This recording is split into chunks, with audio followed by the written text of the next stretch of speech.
눈보라가 휘몰아치던 한 겨울밤 할머니는 문을 열고 들어온 거대한 손님에게 걸레를 냅다 집어 던졌습니다. 망할 놈의 영감탱이 밤새 어딜 쏘다니다 이제 와. 하얀 털옷을 입고 나타난 이 손님은 먼저 간 남편이 아니라 태백산을 호령하던 거대한 백호였습니다. 무시무시한 이 맹수가 이 할머니 앞에서는 왜 순한 양이 되는 걸까요? 짐승의 본능마저 이기게 만든 치매 노인의 지극한 사랑, 남편 노릇을 하게 된 백호의 기막힌 정체는 과연 무엇이었을까요? 오늘의 이야기 시작 전 구독과 좋아요 먼저 눌러주실 거죠? 백호와 치매 걸린 할매 이야기 지금 시작하겠습니다. 옛날 옛적 조선 땅 태백산맥 자락 깊은 산골 마을의 매서운 눈보라가 엿새째 휘몰아치고 있었어요. 하늘과 땅의 경계마저 지워버린 흰 눈발이 온 세상을 뒤덮었고 바람은 살을 파고들 듯 매섭게 불어왔습니다. 초가지붕 위로 쌓인 눈이 처마 끝까지 늘어져 고드름을 만들었고 마당의 감나무는 가지마다 소미불을 뒤집어 쓴 듯 하얗게 변해 있었죠. 이 첩첩산중 외딴 마을에는 사람의 발길이 뜸해진 지 오래였고 오직 매서운 바람 소리만이 정적을 깨뜨리고 있었습니다. 70평생을 이 산골에서 보낸 옥분 할머니는 사르르는 차가운 바람을 온몸으로 맞으며 마당으로 조심스레 발을 내디뎠어요. 무명 저고리 위에 낡은 솜두루마기를 걸친 할머니의 등은 세월의 무게에 눌려 활처럼 굽어 있었지만 걸음만큼은 어딘가 단호했습니다. 옥분 할머니는 눈발을 헤치며 마당 끝에 있는 낡은 살인문 앞에 다다랐어요. 문짝에 붙은 눈을 손바닥으로 털어내며 할머니는 얼어붙은 문고리를 꽉 움켜쥐었습니다. 차가운 금속이 손바닥 살것에 붙는 것 같았지만 할머니는 아랑곳하지 않고 문을 활짝 열어젖혔어요. 삐걱거리는 소리와 함께 문이 열리자 더 세찬 눈발이 할머니의 얼굴을 사정없이 때렸습니다. 하지만 할머니는 눈 하나 깜짝하지 않고 대돌 위에 가지런히 놓인 남편 집신 한 켤레를 바라보았어요. 그 집신은 10년 전 세상을 떠난 남편 이만석 영감의 것이었고 할머니는 매일 밤 이렇게 문을 열어두었습니다. 영감이 늦게 오면 문이 잠겨 있으면 안 되지. 할머니는 혼잣말처럼 중얼거리며 집신 위에 쌓인 눈을 정성껏 털어냈어요. 주름진 손끝이 집신의 코를 어루만질 때 할머니의 눈가에는 그리움이 물결처럼 일렁였습니다. 치매를 앓은 지 몇 해가 지났지만 남편에 대한 기억만큼은 또렷하게 할머니의 가슴속에 새겨져 있었어요. 아니, 어쩌면 흐려지는 기억 속에서 남편의 존재만이 유일하게 선명한 빛으로 남아있는 것인지도 몰랐습니다. 할머니는 안마루로 돌아와 따뜻하게 데운 술국 사발을 조심스레 내려놓았어요. 김이 모락모락 피어오르는 술국에서 구수한 냄새가 퍼져나갔고 할머니는 마당을 향해 목소리를 높였습니다. 영감 어서 들어와요. 술국 식기 전에 드셔야지. 대답 없는 어둠을 향해 던지는 말이었지만 할머니의 목소리에는 진심 어린 걱정이 묻어 있었습니다. 바람이 얼마나 매서운지, 눈발이 얼마나 사나운지 할머니는 오로지 돌아오지 않는 남편 걱정뿐이었습니다. 10년이라는 세월 동안 단 하루도 거르지 않고 이 의식을 반복해온 할머니였죠. 마을 사람들은 할머니를 안타까운 눈으로 바라보았지만 할머니에게 그것은 삶을 지탱하는 유일한 끈이었습니다. 살아있는 것과 죽은 것의 경계가 희미해진 할머니의 세계에서 남편은 여전히 곁에 있었습니다. 그 시각 태백산 깊은 곳에서는 거대한 그림자가 천천히 움직이고 있었습니다. 100년 묵은 소나무보다 더 큰 몸집을 가진 하얀 호랑이, 태백산의 제왕이라 불리는 백호가 산을 내려오고 있었습니다. 눈보라가 며칠째 계속되면서 산짐승들은 모두 깊은 굴 속으로 숨어버렸고 백호는 사흘째 굶주림에 허덕이고 있었습니다. 거대한 앞발이 눈을 밟을 때마다 무릎까지 푹푹 빠져들었고 숨을 쉴 때마다 하얀 입김이 안개처럼 피어올랐습니다. 산군이라는 위험 있는 호칭이 무색하게 백호의 걸음은 힘없이 비틀거렸어요.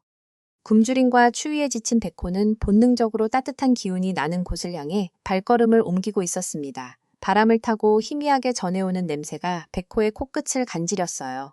그것은 인간의 마을에서 나는 음식 냄새였고 아궁이에서 피어오르는 따뜻한 연기의 냄새였습니다. 백호는 잠시 멈칫했어요. 인간의 마을에 내려가는 것은 상군으로서 할 짓이 아니었지만 지금 당장 무언가를 먹지 않으면 이 겨울을 넘기기 어려웠습니다. 백호는 자존심과 생존 사이에서 잠시 갈등했지만 결국 본능이 이겼어요. 거대한 몸을 낮추고 최대한 소리를 죽이며 백호는 불빛이 새어나오는 초가집을 향해 다가갔습니다. 백호가 마을 어귀에 다다랐을 때 하필 열려있는 살인문 하나가 눈에 들어왔어요. 다른 집들은 모두 문을 굳게 닫고 불도 꺼져 있었지만 이 집만은 문이 활짝 열려 있었습니다. 마치 누군가를 기다리듯이 열린 문 사이로 따뜻한 온기와 구수한 국밥 냄새가 흘러나왔어요. 백호는 경계심을 늦추지 않으면서 조심스레 살인문 안으로 발을 들여놓았습니다.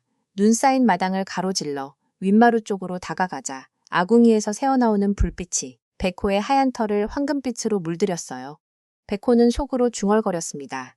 이 집 인간들이 나를 보면 혼비백산하여 도망치겠지. 그 틈에 몰래 한 입 물고 산으로 돌아가야 하겠군. 백호는 가슴을 펴고 목을 가다듬으며 위험 있는 자세를 취했어요. 아무리 배가 고파도 산군의 체면은 지켜야 했고 인간들에게 겁을 주어 쫓아낸 뒤 음식을 챙기는 것이 순서였습니다.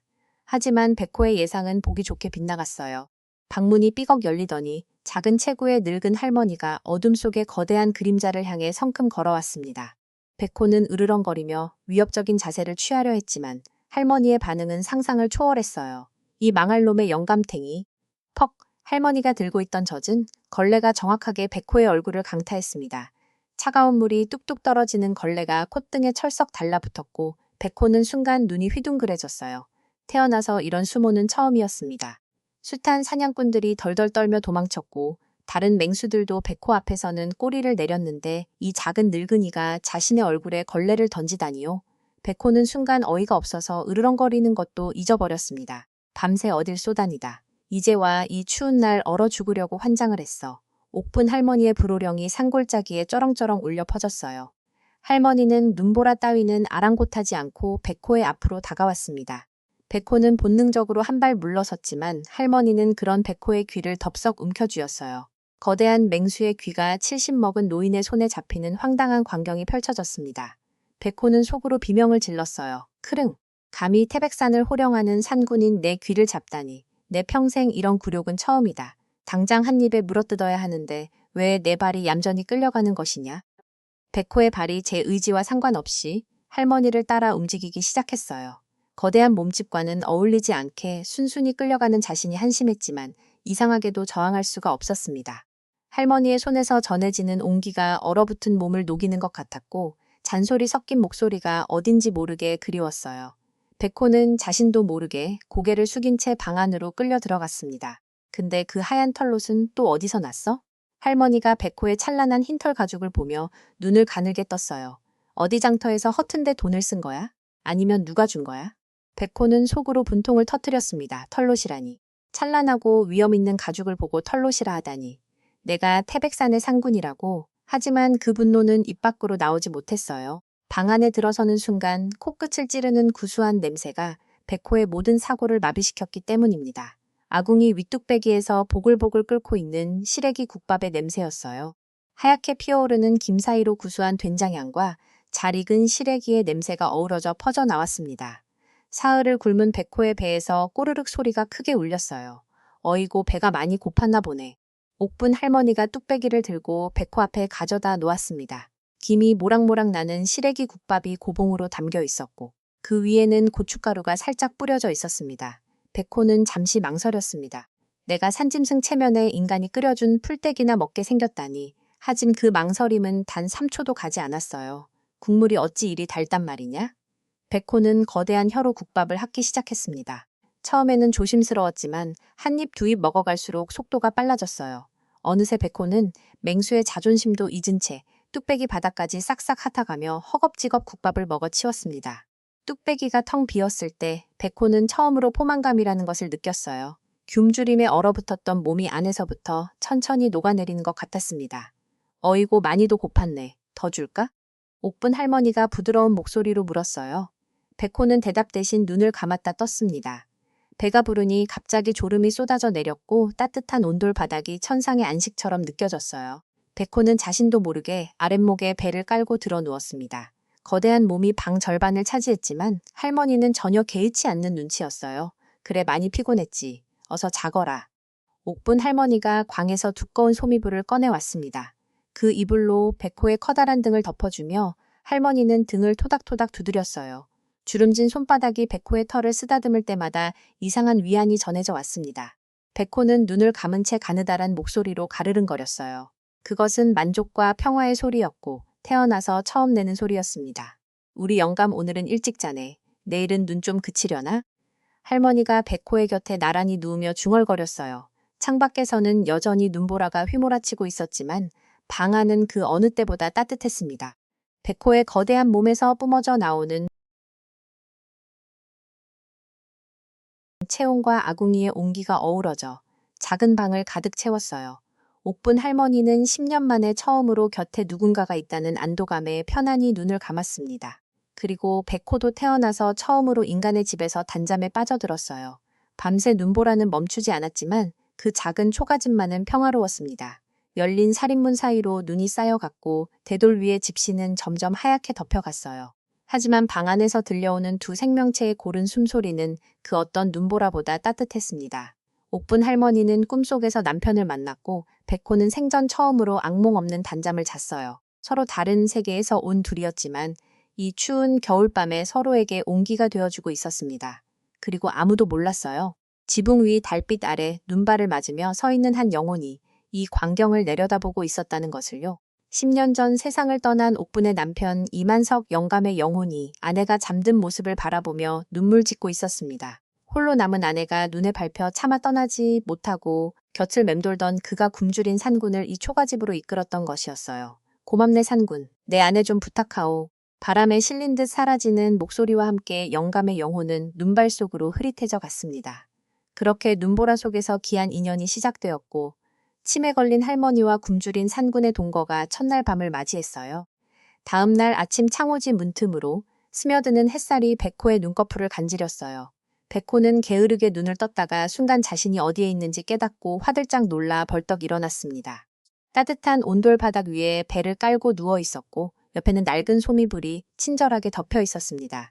아궁이 연기 냄새와 구수한 장 냄새가 났고 방 안에는 누군가 오래 살아온 온기가 되어 있었습니다. 백호는 자신의 처지가 믿기지 않아 고개를 세차게 흔들었어요. 내가 미쳤지. 내가 진짜 이 집에서 잤다고. 백호는 속으로 절규하며 거대한 앞발로 이마를 탁 쳤습니다. 태백산을 호령하는 산군이 인간의 방에서 배를 까짓고 코를 드르렁거리며 잤다니. 이게 말이 되는 소리냐? 만약 산속 짐승들이 이 꼴을 봤다면 내 위신이 땅에 떨어져도 한참 떨어졌을 것이야. 당장 산으로 돌아가야겠어. 백호는 최대한 소리를 죽이며 방문 쪽으로 살금살금 다가갔어요. 거대한 몸집에 어울리지 않게 발끝을 세우고 조심조심 걸었지만 나무 마루바닥이 그의 무게를 견디지 못하고 삐걱삐걱 소리를 냈습니다. 백호는 이를 악물고 한 발짝 한 발짝 문을 향해 나아갔어요. 마침내 방문에 다다른 백호는 코끝으로 문을 살짝 밀어 틈을 만들었습니다. 차가운 아침 공기가 확 밀려 들어왔고 백호는 신선한 공기를 한껏 들이마셨어요. 자유를 향한 첫 발걸음을 내디디려는 순간 마당에서 들려오는 소리가 백호의 발을 멈추게 했습니다. 호호호호 누군가 언손을 입에 대고 입김을 불어 녹이는 소리였습니다. 백호가 고개를 내밀어 마당을 살피니 옥분 할머니가 눈 쌓인 마당 한 구석에 쪼그리고 앉아 있었습니다. 할머니는 꽁꽁 언 손가락을 호호 불어 녹이면서 헝간 앞에 흩어진 장가지들을 하나하나 주워 담고 있었습니다. 새하얀 입김이 연신 피어 올랐고 할머니의 볼과 코끝은 추위에 빨갛게 물들어 있었습니다.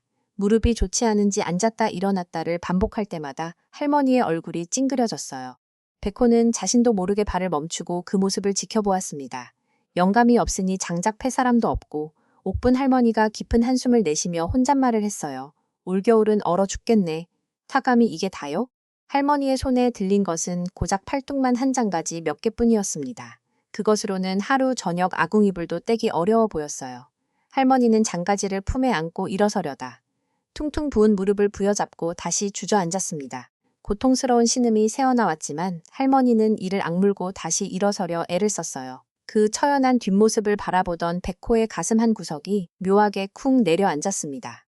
백호는 뒤돌아 산으로 가려던 발걸음을 멈추고 이상하게도 마당 한 구석 헛간 쪽으로 방향을 틀었어요. 헛간 안에는 손질되지 않은 통나무들이 아무렇게나 쌓여 있었습니다. 아마 할머니의 남편이 살아있을 때 산에서 베어다 놓은 것들인 듯 먼지가 수북이 쌓여 있었습니다. 백호는 그 통나무 더미를 물끄러미 바라보다가 속으로 중얼거렸습니다. 산군은 빚을 지지 않는 법이지. 어제 밤 얻어먹은 국밥값이라 생각하고 한번 해보자고. 이건 은혜를 갚는 것일 뿐. 절대로 저 늙은이가 불쌍해서 그런 게 아니야. 백호는 스스로에게 변명하듯 고개를 끄덕이며 통나무 앞에 섰어요. 거대한 앞발을 번쩍 들어 올렸다가 번개처럼 내리쳤습니다. 쩍! 통나무 하나가 정확히 반으로 갈라지며 완벽한 장작이 되었어요. 백호는 잠시 자신의 솜씨에 감탄하더니 연달아 앞발을 내리치기 시작했습니다. 쩍쩍! 통나무들이 마치 두부처럼 쩍쩍 갈라지며 반듯한 장작 더미로 변해갔어요. 한참을 정신없이 장작을 패던 백호의 귀에 익숙한 목소리가 들려왔습니다. 어머나 세상에, 옥분 할머니가 싼더미처럼 쌓인 장작을 보고 두 눈을 휘둥그레 뜨고 있었습니다. 할머니의 손에 들려있던 장가지들이 바닥에 뚝 떨어졌습니다. 믿을 수 없다는 표정으로 장작 더미를 바라보던 할머니가 갑자기 손을 짝짝 치기 시작했어요.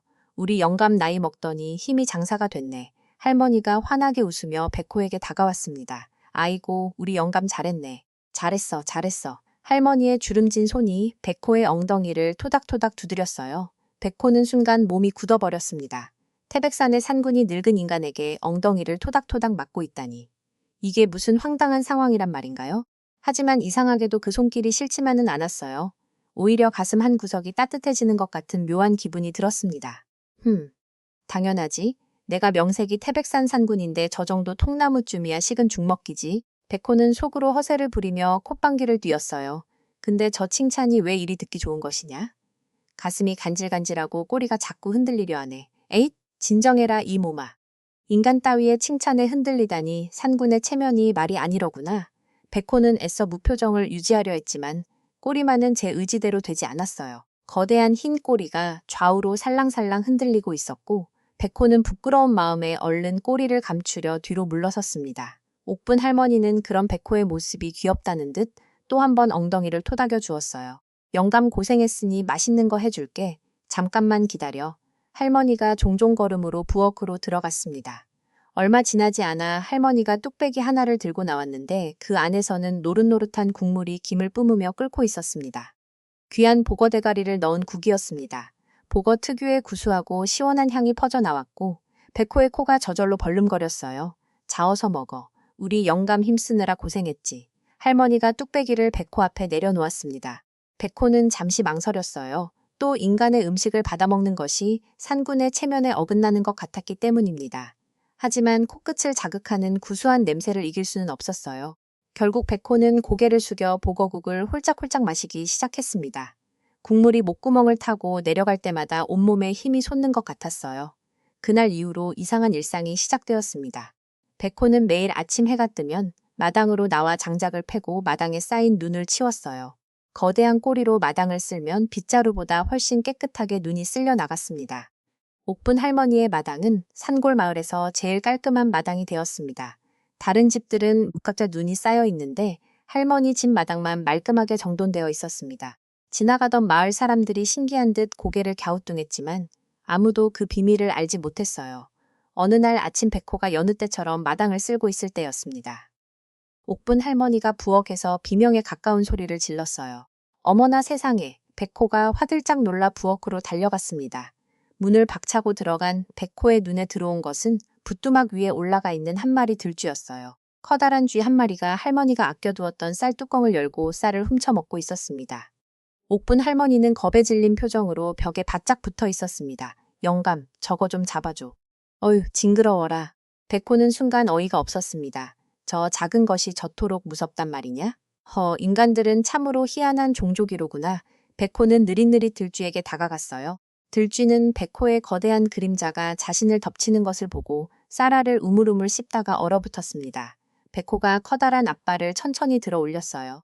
들쥐의 눈이 공포로 휘둥그레해졌고 그 순간 백호의 앞발이 번개처럼 내리꽂혔습니다. 하지만 발은 들쥐 바로 옆을 내리쳤고 들쥐는 혼비백산 도망쳐 부뚜막 틈새로 사라져 버렸어요. 쥐 한 마리 잡는 것도 이 모양이네. 백호는 시침을 뚝 떼며 고개를 돌렸습니다. 사실 백호는 쥐를 잡을 생각이 없었어요. 저렇게 작은 것을 잡아봤자 산군의 위신에 맞지 않았고 솔직히 말하면 살생을 하는 것이 왠지 꺼림칙했기 때문입니다.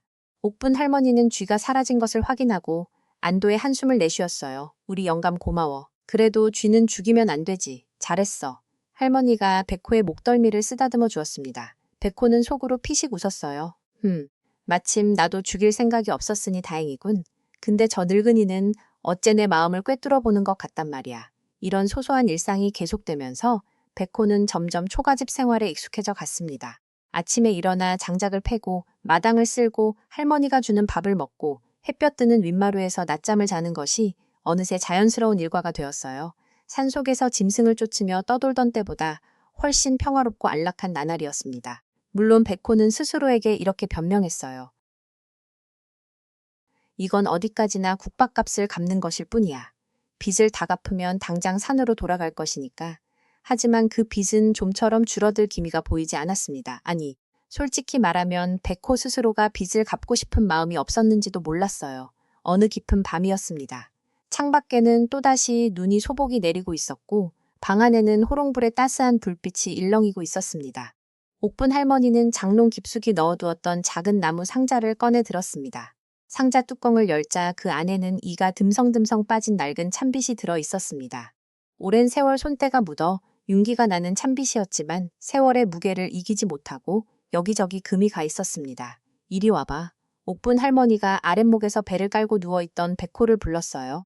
백호는 나른 눈을 떴다가 할머니 손에 들린 참빗을 보고 고개를 갸우뚱했습니다. 할머니가 손짓으로 자신의 앞으로 오라고 했고 백호는 영문도 모른 채 슬금슬금 할머니 앞으로 다가갔어요. 영감털이 자꾸 엉키네. 가만히 있어봐. 할머니가 백호의 등 뒤로 돌아가 앉더니 참빗으로 백호의 하얀 털을 빗기 시작했습니다. 처음에는 거칠게 엉긴 털이 빗에 걸려 당겼지만 할머니의 손길은 놀라울 정도로 섬세하고 부드러웠어요. 빗살이 털 사이를 지날 때마다 엉킨 매듭이 하나씩 풀려 나갔습니다. 백호는 처음에 어색해서 몸을 뻣뻣하게 굳혔지만 점점 그 손길에 몸을 맡기게 되었어요. 눈이 스르륵 감기고 목에서 가르릉거리는 소리가 저절로 새어나왔습니다. 영감 우리 젊을 땐 참 고생 많았지. 옥분 할머니가 빗질을 하며 나지막이 말을 꺼냈어요. 할머니의 목소리에는 아련한 그리움이 묻어 있었습니다. 영감이 나무하러 산에 가면 나는 집에서 밥 짓고 빨래하고 해질녘이면 살인문 앞에서 영감 기다리곤 했지. 할머니의 손이 잠시 멈추었다가 다시 움직이기 시작했어요. 그때는 힘들어도 좋았어. 영감이 곁에 있으니까. 백호는 눈을 감은 채 할머니의 이야기에 귀를 기울였습니다. 비록 자신에게 하는 말이 아니라는 것을 알았지만 왠지 모르게 가슴이 먹먹해졌어요. 할머니의 목소리가 점점 떨리기 시작했습니다. 근데 영감 나 홀로 이 산골에 두고 먼저 가니 말끝이 흐려졌어요. 참말로 외로웠네. 밤마다 영감 생각에 잠을 못 이루고 아침에 눈 뜨면 옆자리가 텅 비어 있고 할머니의 주름진 뺨을 타고 뜨거운 눈물이 한 줄기 흘러 내렸습니다. 그 눈물 방울이 똑 떨어져 백호의 커다란 콧등에 닿았어요. 따뜻하고 짠 물방울이 백호의 피부에 스며들었습니다. 백호는 잠든 척하고 있었지만 그 눈물의 온도를 선명하게 느낄 수 있었어요. 천천히 큰 머리를 돌려 할머니를 바라보았습니다. 할머니의 눈가에는 눈물이 그렁그렁 맺혀 있었고 주름진 얼굴은 슬픔으로 일그러져 있었습니다. 10년이라는 세월 동안 혼자 삭혀왔을 외로움과 그리움이 그 눈물 속에 녹아있는 것 같았습니다. 백호는 깊고 슬픈 눈으로 할머니를 응시했어요. 그리고 백호는 자신도 모르게 거칠지만 따뜻한 혀를 내밀었습니다. 조심스럽게 아주 조심스럽게 할머니의 뺨에 흐른 눈물을 핥아주었어요. 가칠한 혀가 할머니의 주름진 피부에 닿았을 때 할머니는 깜짝 놀라 눈을 떴습니다. 하지만 놀라움은 곧 따뜻한 미소로 바뀌었어요. 어이구 우리 영감, 늙어서 왜 이리 다정해졌어? 할머니가 백호의 커다란 머리를 품에 안았습니다. 백호는 할머니의 품에 머리를 묻은 채 속으로 다짐했어요. 울지 마라. 늙으니 내가 왜 우는지, 내가 얼마나 외로웠는지 이 상군이 다 알고 있다. 올겨울은 내가 내 영감 노릇을 제대로 해줄 터이니 더 이상 혼자라고 생각하지 마라. 백호의 큰 눈에도 어느새 물기가 어렸습니다. 태백산의 무시무시한 상군이 오늘 밤만큼은 그저 늙은 할머니를 지키는 충직한 가족이 되어 있었어요. 창밖에서는 여전히 눈이 내리고 있었지만 방 안은 그 어느 때보다 따뜻했습니다. 호롱불이 일렁이는 작은 방에서 한 마리 거대한 백호와 한 명의 늙은 할머니가 서로의 온기로 겨울밤을 나누고 있었어요. 그렇게 또 하나의 밤이 깊어갔고 둘 사이의 인연은 점점 더 깊어져 갔습니다. 며칠 뒤 설을 앞두고 아랫마을에서 5일장이 열리는 날이 밝아왔어요. 새벽부터 사방에서 장사꾼들이 모여들었고 장터에는 온갖 물건들이 산더미처럼 쌓여 있었습니다. 싱싱한 생선을 파는 어물전에서는 비린내가 진동했고 떡집에서는 갓 지은 흰떡의 고소한 냄새가 퍼져나왔어요. 포목점에는 알록달록한 천이 펼쳐져 있었고 엿장수의 가위 소리가 경쾌하게 울려 퍼졌습니다. 1년에 몇 번 없는 큰 장날이라 온 마을 사람들이 들떠 있었어요. 옥분 할머니도 장에 가서 설 음식 재료를 사와야 했습니다. 하지만 할머니의 얼굴에는 걱정이 가득했어요. 윗마루에 걸터 앉은 할머니가 퉁퉁 부어오른 무릎을 부여잡고 깊은 한숨을 내쉬었습니다. 요 며칠 추위가 심해지면서 관절이 더 안 좋아졌고 장까지 걸어 내려가기가 영 엄두가 나지 않았어요. 아랫마을까지는 갯길을 넘어 1시간은 좋게 걸어야 했고 돌아올 때는 짐까지 지고 와야 했습니다. 젊었을 때는 아무렇지도 않던 길이 이제는 태산처럼 높게 느껴졌어요. 휴, 장에 가야 하는데 다리가 말을 안 듣네. 할머니가 무릎을 주무르며 혼잣말을 했습니다. 그때 마당을 어슬렁거리던 백호가 할머니의 한숨 소리를 들었어요. 백호는 슬금슬금 마루 쪽으로 다가오더니 할머니의 앞치마 끝을 살며시 입에 물었습니다. 할머니가 고개를 돌려 백호를 바라보자 백호는 앞치마를 물고 살짝 당기면서 윗마루 아래쪽을 가리켰어요. 그러고는 마루 앞에 널찍한 등을 대고 털썩 엎드렸습니다. 할머니가 눈을 동그랗게 뜨며 물었어요. 영감 설마 업어주겠다는 거야? 백호는 대답 대신 고개를 끄덕이듯 움직였습니다. 속으로는 온갖 변명이 소용돌이치고 있었어요. 내가 명색이 태백산의 호랑이인데 인간을 업는 노릇을 하다니 이건 정말 체면이 말이 아니야. 하지만 저 늙은이가 혼자 걸어가다가 쓰러지기라도 하면 그것도 골치 아프니까. 그래 오늘만이야. 딱 오늘 한 번만 해주는 거야. 백호는 스스로를 납득시키며 등을 더 낮추었습니다. 할머니의 얼굴에 환한 미소가 번졌어요. 아유, 우리 영감 등짝이 산만하네. 할머니가 기뻐하며 백호의 넓은 등에 훌쩍 올라탔습니다.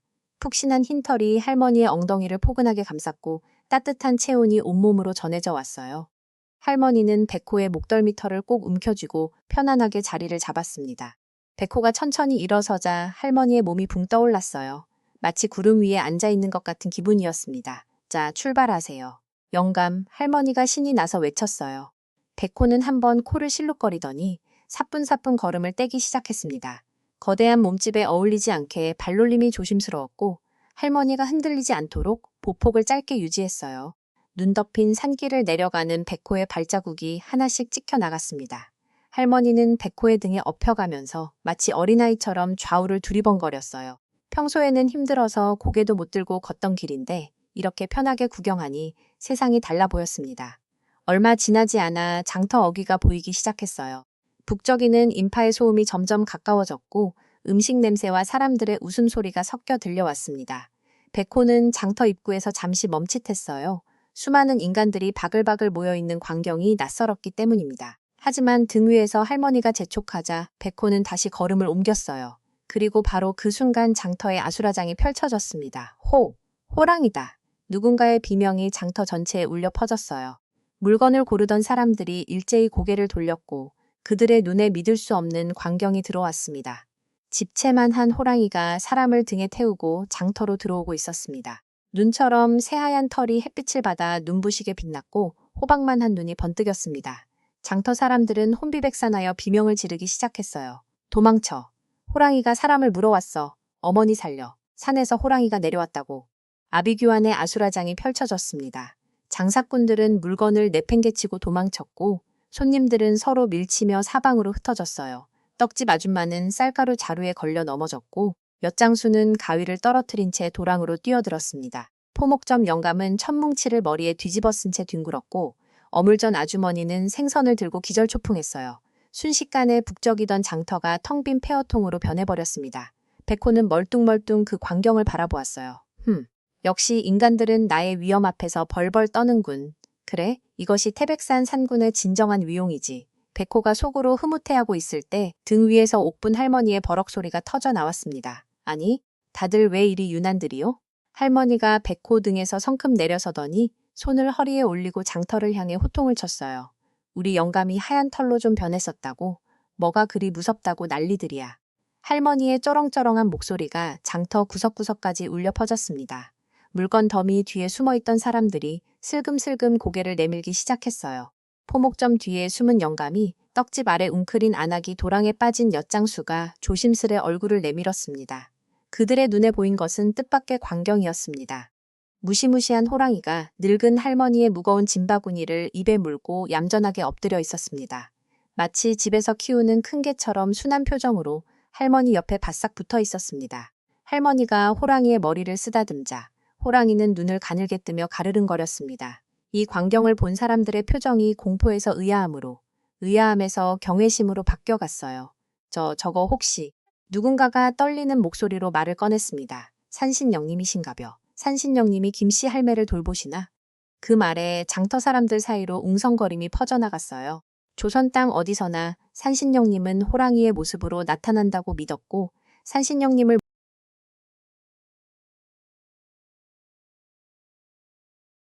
모시는 사람은 복을 받는다고 전해졌습니다. 사람들은 수근수근 이야기를 나누다가 하나 둘씩 옥분 할머니에게 조심스레 다가오기 시작했어요. 할매 혹시 저 호랑이가 정말 산신령님이시오? 한학이 두 손을 모으며 물었습니다. 옥분 할머니는 어리둥절한 표정을 지었지만 백호가 옆에서 위엄있게 콧김을 내뿜자 고개를 끄덕였어요. 그려. 우리 영감이 산신령님이지 뭐. 그러니까 함부로 굴면 안 된다오.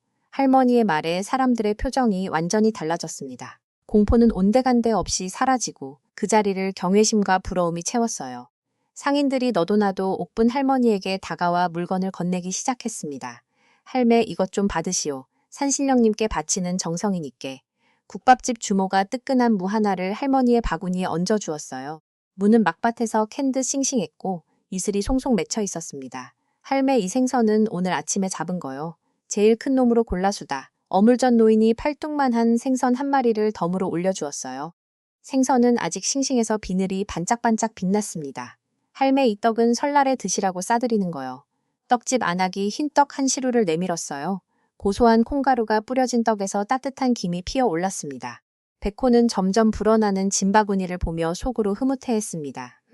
인간들이 드디어 내 위엄을 알아보는군. 그래, 이것이 태백산 상군에 대한 올바른 예우지.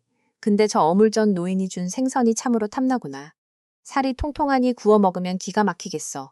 백호의 눈이 생선을 향해 반짝였지만 애써 무심한 표정을 유지했습니다.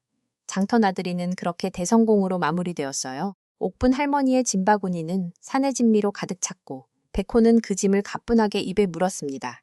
할머니가 다시 백호의 등에 올라타자 장터 사람들이 일제히 고개를 숙여 배웅했어요. 산신령님 편히 가시오. 할매 건강하시오.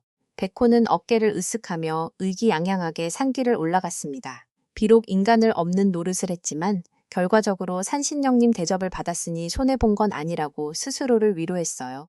할머니는 백호의 등에서 콧노래를 흥얼거렸고 장터에서 받아온 물건들을 떠올리며 행복한 미소를 지었습니다. 그날 밤 초가집에는 유난히 심한 외풍이 불었어요. 낮에는 포근했던 날씨가 해가 지자마자 싸늘하게 식었고 밤이 깊어지면서 칼바람이 세차게 불어왔습니다. 창호지 문 사이로 찬바람이 새어 들어왔고 벽에 갈라진 틈에서는 휘파람 소리가 났어요. 아무리 아궁이에 불을 때도 방 안이 좀처럼 따뜻해지지 않았습니다. 옥분 할머니가 이불을 목까지 끌어올리고도 추위에 덜덜 떨었어요. 휴, 올해 겨울은 유난히 춥네. 할머니가 중얼거리며 몸을 움츠렸습니다. 백호는 할머니의 떨리는 모습을 물끄러미 바라보다가 방 구석구석을 둘러보았어요. 창호지 문에는 여기저기 구멍이 뚫려 있었고 흙벽에도 갈라진 틈이 군데군데 보였습니다. 저 틈새로 찬 바람이 들어오고 있었습니다. 백호는 잠시 생각에 잠기더니 자신의 가슴 쪽을 내려다보았습니다. 풍성하고 두툼한 흰털이 가슴에 빽빽하게 자라 있었습니다. 백호는 이를 악물고 자신의 가슴털을 이빨로 한 움큼 물었습니다. 그리고는 힘을 주어 확 잡아당겼어요. 따끔한 통증이 가슴을 찔렀지만 백호는 신음소리 하나 내지 않았습니다. 뽑아낸 털뭉치를 입에 물고 창호지 문 앞에 다가갔어요. 찢어진 틈새에 털뭉치를 꾹꾹 눌러 박았습니다. 바람이 들어오던 틈이 포근한 털로 막히자 거리던 소리가 멈추었어요. 백호는 다시 가슴털을 한 움큼 뽑았습니다. 이번에는 벽에 난 틈을 막았어요. 그렇게 하나씩 하나씩 구멍을 찾아 털을 채워 넣었습니다. 가슴이 따끔거렸지만 백호는 모든 틈새가 막힐 때까지 멈추지 않았어요. 마침내 방 안에 들어오던 외풍이 완전히 사라졌습니다. 휴, 이 정도면 됐겠지. 백호가 자신의 일을 마치고 돌아보니 옥분 할머니가 이불 속에서 여전히 덜덜 떨고 있었습니다. 백호는 말없이 할머니 등 뒤로 다가갔습니다. 그러고는 자신의 거대한 몸을 둥글게 말아 할머니를 감싸 안았어요. 마치 커다란 털이불이 할머니를 포근하게 감싸는 것 같았습니다. 백호의 따뜻한 체온이 할머니의 등을 통해 온몸으로 퍼져나갔어요. 어이구, 옥분 할머니가 안도의 한숨을 내쉬며 몸의 긴장을 풀었습니다. 떨리던 어깨가 잠잠해졌고 차가웠던 손발에 온기가 돌기 시작했어요. 할머니는 백호의 품에 파고들며 작은 목소리로 중얼거렸습니다. 우리 영감품이 제일이야. 이렇게 따뜻할 수가. 할머니의 목소리가 점점 잦아들더니 이내 고른 숨소리로 바뀌었어요. 백호는 잠든 할머니의 모습을 내려다보며 조용히 눈을 감았습니다. 창밖에서는 여전히 매서운 바람이 불고 있었지만 방 안은 두 생명체의 온기로 가득 찼어요. 다음 아침이 밝아왔습니다. 눈부신 햇살이 창호지 문을 통해 방 안으로 쏟아져 들어왔어요. 옥분 할머니가 먼저 눈을 떠서 부엌으로 향했고 얼마 지나지 않아 맛있는 냄새가 퍼져 나왔습니다. 백호가 냄새를 맡고 슬금슬금 부엌 쪽으로 다가갔어요. 할머니가 장롱 깊숙이 아껴두었던 곶감을 꺼내 들고 있었습니다. 주황빛 곶감은 흰분이 살짝 올라와 있었고 달콤한 향이 진동했어요. 영감, 이것과 내가 아껴둔 건데 오늘 같이 먹자. 할머니가 곶감을 백호의 입으로 가져갔습니다.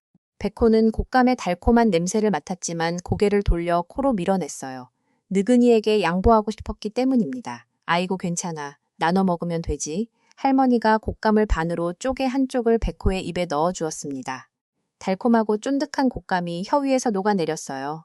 백호는 눈을 가늘게 뜨며 그 맛을 음미했습니다. 할머니도 나머지 반쪽을 입에 넣고 행복한 미소를 지었어요. 맛있지? 우리 영감이랑 나눠 먹으니까 더 맛있네. 그날 밤 옥분 할머니는 백호의 품에 파고들며 말했어요. 영감 오래 살았네. 우리 영감 품이 제일이야. 할머니가 백호의 털에 얼굴을 묻고 평화롭게 잠에 빠져들었습니다. 백호는 할머니를 품에 안은 채 창밖의 달을 바라보았어요. 보름달이 환하게 떠 있었고 그 빛이 눈 덮인 마당을 은빛으로 물들이고 있었습니다. 백호의 마음속에 이상한 감정이 피어올랐어요. 따뜻함, 평화로움. 그리고 이 순간이 영원히 계속되기를 바라는 마음이었습니다. 그렇게 서로를 위하는 두 개의 온기 덕분에 그 어떤 해보다 따뜻하고 다정한 겨울이 지나갔어요. 눈보라가 휘몰아쳐도 백호가 있어 춥지 않았고 외로운 밤이 찾아와도 서로가 있어 쓸쓸하지 않았습니다. 70평생 처음으로 옥분 할머니는 남편이 떠난 후 진정한 행복을 느꼈어요. 백호도 태어나서 처음으로 누군가를 지키고 싶다는 마음을 알게 되었습니다. 인간과 짐승이라는 경계를 넘어 둘 사이에는 진정한 가족의 정이 싹 트고 있었어요. 매서운 겨울이 물러가고 산길의 눈이 모두 녹아내린 완연한 봄이 찾아왔어요. 얼어붙었던 시냇물이 다시 졸졸 흐르기 시작했고 앙상했던 나뭇가지마다 연두빛 새싹이 돋아났습니다. 산자락에는 노란 개나리가 흐드러지게 피어온 세상을 환하게 물들였어요. 따스한 봄바람이 초가집 처마 끝을 스치고 지나갔고 마당의 감나무에도 새잎이 돋아나기 시작했습니다. 겨울에 꽁꽁 얼어붙었던 대지가 기지개를 켜듯 부드럽게 풀려나갔어요. 옥분 할머니의 초가집에도 어느덧 봄 기운이 가득 스며들어 있었습니다. 바로 그날 멀리 한양에서 손님이 찾아오고 있었습니다. 구불구불한 산길을 따라 가마 하나가 천천히 올라오고 있었습니다. 가마 옆에는 사마 5살의 건장한 사내가 걸어오고 있었는데 바로 옥분 할머니의 외아들 성민이었습니다. 성민의 어깨 위에는 7살 난 첫째 단우가 올라타 있었고 품에는 5살 막내딸 연우가 안겨 있었습니다. 한양에서 장사를 하며 바쁘게 살아온 성민은 겨울에 어머니를 찾아뵙지 못한 죄책감에 마음이 무거웠어요. 그 긴 겨울을 한 번도 찾지 않았다는 사실이 떠올랐습니다. 아버지, 할머니 집 아직 멀어요? 어깨 위에 단우가 칭얼거리며 물었어요. 조금만 더 가면 된다. 저 고개만 넘으면 할머니 집이야. 성민이 지친 목소리로 대답했습니다. 이번에 고향을 찾은 것은 단순한 문안 인사가 아니었어요. 늙고 병든 어머니를 더 이상 이 깊은 산골에 혼자 두어서는 안 되겠다는 결심을 했기 때문입니다. 한양에 넓은 집도 마련했고 어머니를 모실 방도 따로 준비해 두었어요. 성민은 이번에 반드시 어머니를 모시고 가겠다는 굳은 각오를 품고 있었습니다. 마침내 익숙한 초가집 지붕이 보이기 시작했어요. 성민의 가슴이 뭉클하게 올라왔습니다. 어린 시절 뛰어놀던 마당, 어머니가 밥 짓던 부엌, 아버지가 장작을 패던 헛간이 떠올랐어요. 10년 전 아버지가 돌아가신 후 어머니는 줄곧 이 산골집을 지키며 혼자 살아오셨습니다. 성민은 그제야 깨달았어요. 효자라면서 정작 어머니 곁에 있어 드린 적이 얼마나 있었는지. 장사에만 매달려 지낸 세월이 문득 부끄럽게 느껴졌습니다. 성민은 짙은 죄책감에 고개를 숙인 채 낡은 살인문을 밀고 들어섰어요. 어머니, 성민이 왔습니다. 힘차게 외치며 마당으로 발을 내디딘 순간 성민의 눈앞에 믿을 수 없는 광경이 펼쳐졌습니다. 윗마루에 초가집 지붕만 한 거대한 짐승이 떡하니 엎드려 있었습니다. 새하얀 털이 햇빛을 받아 눈부시게 빛났고 호박만한 눈동자가 성민 일행을 향해 번뜩였습니다. 그것은 다름 아닌 백호, 태백산의 산군이었습니다. 성민의 얼굴이 삽시간에 창백하게 질렸습니다. 다리에 힘이 풀리고 심장이 멎는 것 같았어요. 호랑이를 본 적은 있었지만 이토록 거대한 짐승은 난생 처음이었습니다. 저 무시무시한 이빨로 어머니를 물어뜯지는 않았을까. 끔찍한 상상이 머릿속을 스쳐 지나갔어요. 백호가 낯선 침입자들을 향해 천천히 몸을 일으켰습니다. 거대한 몸이 윗마루에서 내려서자 마당 전체가 그림자로 뒤덮이는 것 같았어요. 백호는 목청껏 으르렁거리며 위협적인 자세를 취했습니다. 날카로운 이빨이 드러났고 등에 털이 곤두섰어요. 성민은 본능적으로 아이들을 뒤로 숨기며 한 발 물러섰습니다. 아, 아이들아, 뒤에 숨어. 성민의 목소리가 떨렸어요. 단우와 연우가 아버지의 다리 뒤로 얼른 숨었습니다. 성민은 두리번거리다가 마당 구석에 있던 굵은 지게 작대기를 발견했어요. 덜덜 떠는 손으로 작대기를 집어들었습니다. 무릎이 후들거렸지만 어머니를 살려야 한다는 일념뿐이었습니다. 이놈의 짐승아, 우리 어머니를 어찌한 거냐? 성민이 작대기를 높이 쳐들며 외쳤습니다. 백호를 향해 돌진하려는 찰나 갑자기 방문이 벌컥 열렸어요. 짝! 성민의 등짝을 향해 매서운 손바닥이 날아왔습니다. 뒤돌아볼 새도 없이 등짝을 자지러지게 맞은 성민이 휘청거렸어요. 뒤에는 옥분 할머니가 두 눈을 부릅뜨고 서 있었습니다. 썩을 놈아. 할머니의 불호령이 마당에 쩌렁쩌렁 울려 퍼졌어요. 명절에도 안 오더니 오랜만에 와서 내 애비한테 몽둥이질이냐. 성민은 순간 자신의 귀를 의심했습니다. 지금 어머니가 뭐라고 하신 거지요? 저 무시무시한 호랑이를 보고 애비라니요. 성민의 손에서 작대기가 툭 떨어졌어요. 입이 떡 벌어진 채 어머니와 백호를 번갈아 바라보았습니다. 어머니. 저게 무슨 내 애비요? 네, 애비. 옥분 할머니가 단호하게 말했어요. 그러고는 기세등등하게 백호를 향해 돌아섰습니다. 영감은 또 왜 그래? 애가 왔는데 으르렁거리면 어쩌자는 거야? 할머니가 백호를 향해 사대따리를 했어요. 백호는 움찔하며 한 발 물러섰습니다. 속으로는 억울함이 치밀어 올랐어요. 아니, 저놈이 먼저 작대기를 들고 덤비는데 왜 나한테만 뭐라 하는 거야. 에레잉 참자. 내가 힘없는 늙은이 봐서 참는 거야. 태백산 산군이 늙은이한테 사대딸이 당하고 있다니. 정말이지 체면이 말이 아니로구나. 백호가 풀이 죽어 고개를 숙였습니다. 으르렁거리던 기세는 온데간데 없이 사라졌어요. 성민은 여전히 정신이 나간 채 그 광경을 바라보고 있었습니다. 어머니가 집채만한 호랑이에게 호통을 치고 호랑이는 꼬리를 내리고 있는 초현실적인 장면이었어요. 바로 그때 성민의 등 뒤에서 작은 발소리가 다닥 울렸습니다. 성민이 미처 손을 뻗기도 전에 단우와 연우가 백호를 향해 달려가고 있었습니다. 안 돼! 성민이 비명을 질렀습니다. 하지만 아이들은 이미 백호의 앞에 다다라 있었습니다. 성민은 눈을 질끈 감았습니다. 참아볼 수 없는 끔찍한 광경을 상상하며 온몸이 얼어붙었어요. 우와, 엄청 큰 하얀 강아지다. 단우의 환호성이 귀에 들려왔습니다. 강아지야 강아지. 연우의 까르르 웃음소리도 함께 들려왔어요. 성민이 조심스레 눈을 떴습니다. 그리고 또다시 믿을 수 없는 광경을 목격했어요. 7살 단우가 백호의 커다란 목을 양팔로 껴안고 있었습니다. 5살 연우는 백호의 앞발을 붙잡고 매달려 있었어요. 그런데 백호는 아이들을 해치기는커녕 눈을 가늘게 뜨고 가르릉거리고 있었습니다. 마치 집에서 키우는 커다란 고양이 같은 모습이었습니다. 백호는 속으로 중얼거렸습니다. 조그만 인간들은 꼬물꼬물한 게 내 수염을 자꾸 당기네. 아야 간지럽다고. 귀찮기는 한데. 근데 이상하게 기분이 나쁘지는 않구나. 오히려 은근히 좋은걸. 백호가 순하게 등을 내어주자 단우가 냉큼 그 위로 올라탔어요. 연우도 오빠를 따라 백호의 등에 올라앉았습니다. 아이들은 까르르 웃으며 백호의 털을 쓰다듬었어요. 성민은 그 모습을 멍하니 바라보다가 결국 그 자리에 풀썩 주저앉고 말았어요. 세상에 이게 도대체 무슨 일이람?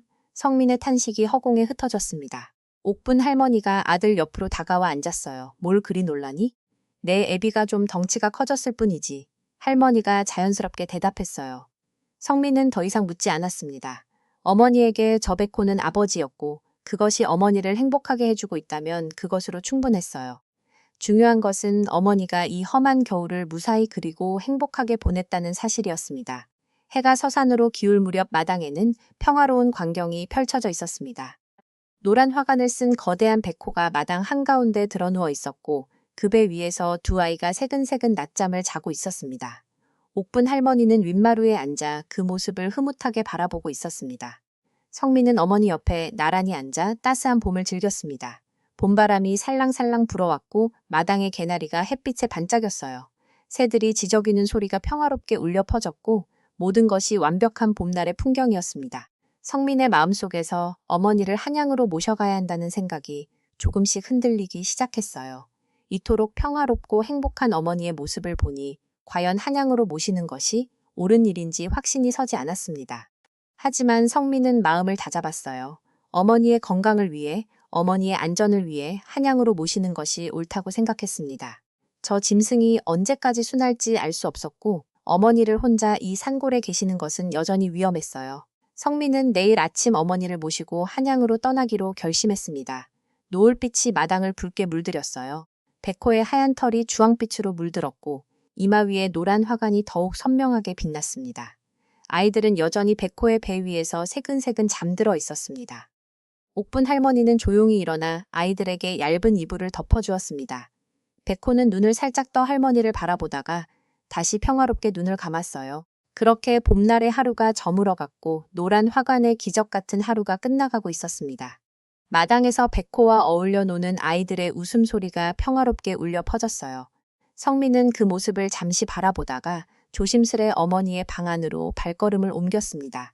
내일 아침 일찍 한양으로 출발하려면 오늘 밤 안에 어머니의 짐을 꾸려야 했어요.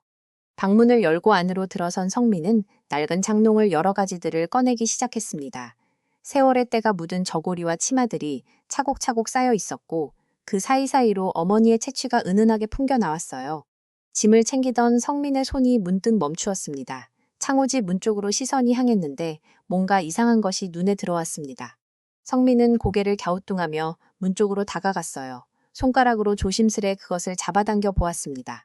틈새에서 부드럽고 촘촘한 무언가가 뽑혀 나왔어요. 햇빛에 비춰보니 그것은 눈처럼 새하얀 털뭉치였습니다. 성민의 눈이 휘둥그레졌어요.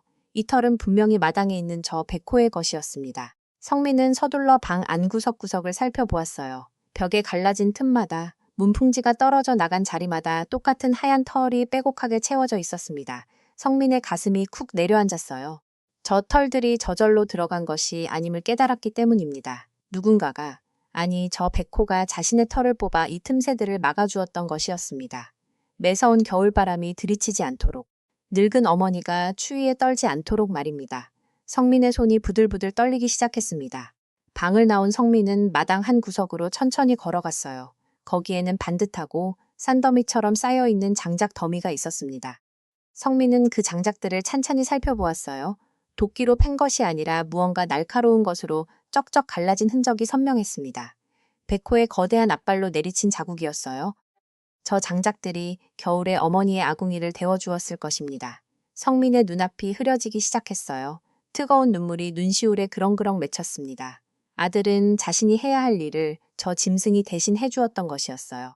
늙은 어머니를 산골에 홀로 버려두고 한양에서 장사에만 몰두했던 자신이 한없이 부끄러웠습니다. 설에도 오지 않았고 정월 대보름에도 오지 않았어요. 그 긴 겨울 동안 어머니가 얼마나 외로우셨을지, 얼마나 춥고 힘드셨을지 이제야 깨달았습니다. 성민은 마당 한가운데로 비틀비틀 걸어갔어요. 그리고 그 자리에서 털썩 무릎을 꿇었습니다. 걷잡을 수 없는 참회의 눈물이 두 뺨을 타고 흘러내렸어요. 어깨가 들썩거렸고 목구멍에서 큰 흐느낌 소리가 새어나왔습니다. 백호가 아이들과 놀다가 고개를 돌려 성민을 바라보았어요. 무릎 꿇고 우는 인간 사내를 빠이 응시했습니다. 성민은 그 시선을 느끼며 천천히 몸을 낮추었어요. 이마가 땅에 닿을 때까지 더 깊이 엎드렸습니다. 온 마음을 담아 백호를 향해 뜨겁고 진심 어린 큰절을 올렸어요. 고맙습니다. 성민의 떨리는 목소리가 마당에 울려 퍼졌습니다. 불효자를 대신해 우리 어머니를 살려주셔서 정말 고맙습니다. 성민은 연거푸 큰절을 올렸어요. 이마가 땅에 닿을 때마다 흙먼지가 이마에 묻었지만 성민은 개의치 않았습니다. 백호는 그런 성민을 말없이 바라보다가 천천히 고개를 끄덕이듯 움직였어요. 마치 그 감사를 받아들인다는 듯한 모습이었습니다. 다음 날 아침 이별의 시간이 찾아왔어요. 옥분 할머니는 성민의 설득에 못 이겨 한양으로 가기로 했습니다. 떠나기 전 할머니는 부엌에서 정성껏 국밥 한 그릇을 끓였어요. 그리고 윗마루에 그 뚝배기를 가지런히 내려놓았습니다. 영감 내가 없는 동안 이거 먹어. 할머니가 백호의 머리를 쓰다듬으며 말했어요. 백호는 고개를 숙인 채 할머니의 손길을 받았습니다. 할머니의 눈가에 눈물이 그렁그렁 맺혔어요. 금방 올게. 기다려. 할머니가 가마에 올라탔습니다. 가마꾼들이 가마를 들어 올렸고 일행은 천천히 살인문을 빠져나갔어요. 백호는 마당 한가운데 우뚝 서서 떠나가는 일행을 바라보았습니다. 가마가 산길을 따라 점점 멀어져 갔어요. 고개마루를 넘고 산등성이를 지나 마침내 작은 점이 되어 시야에서 사라졌습니다. 백호는 그 점이 완전히 보이지 않을 때까지 꼼짝도 하지 않고 배웅했어요. 한양에 도착한 옥분 할머니는 아들 집에서 부족함 없이 편안하게 지냈습니다. 넓은 방에는 따뜻한 이불이 펴져 있었고 맛있는 음식이 끊이지 않았어요. 손주들이 재롱을 피우며 할머니를 즐겁게 해주었고 며느리도 극진히 모셨습니다. 건으로 보면 부족할 게 없었어요. 하지만 옥분 할머니 얼굴에서는 웃음기가 점점 사라져 갔습니다. 밥상에 고기 반찬이 올라와도 할머니는 젓가락을 들지 않았어요. 우리 영감이 장작 패고 오면 배가 고플 텐데 할머니가 허공을 바라보며 중얼거렸습니다. 방바닥이 아무리 따뜻해도 등 뒤를 묵묵히 감싸주던 커다란 터리불의 온기가 그리웠어요. 밤마다 잠을 설쳤고 새벽녘에야 겨우 눈을 붙였습니다. 한양의 밤은 고요했지만 그 고요함이 오히려 할머니의 가슴을 더 쓸쓸하게 만들었어요. 시름시름 앓는 어머니의 모습에 성민은 가슴이 찢어지는 것 같았습니다. 처음에는 새로운 환경에 적응하느라 그런 것이라 생각했어요. 하지만 날이 갈수록 할머니는 더 수척해져 갔습니다. 혈색 좋던 얼굴이 창백해졌고 생기 넘치던 눈빛이 흐려졌어요. 마치 영혼이 빠져나간 사람처럼 하루 종일 멍하니 창밖만 바라보았습니다. 어느 날 밤 성민은 어머니의 방문 앞에서 발걸음을 멈추었어요.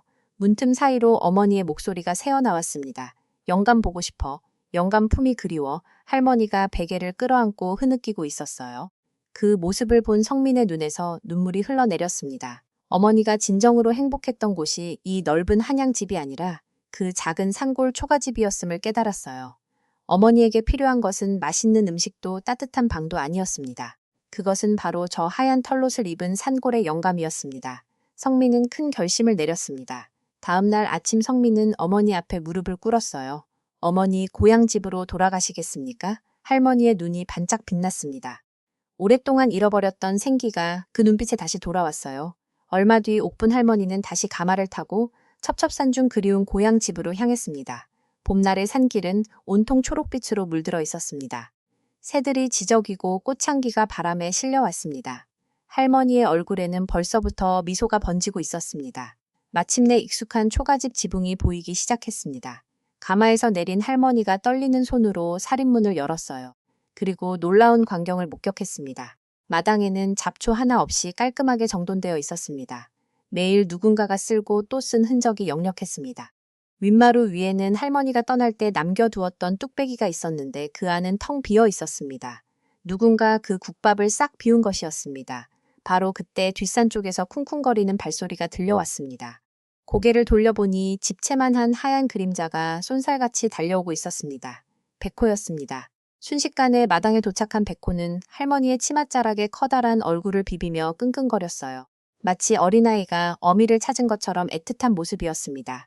백호는 속으로 중얼거렸어요. 이 늙은이가 올 줄 알았더니. 내 이럴 줄 알고 매일 마당을 쓸어두었지. 근데 왜 이리 반가운 거야? 꼬리가 자꾸 흔들리는구나. 백호의 커다란 꼬리가 좌우로 힘차게 흔들렸습니다. 할머니가 백호의 큰 목을 두 팔로 힘껏 안았어요. 영감탱이. 내가 올 줄 알고 밥그릇은 싹 비워놨네. 할머니가 눈물과 웃음이 뒤섞인 목소리로 외쳤습니다.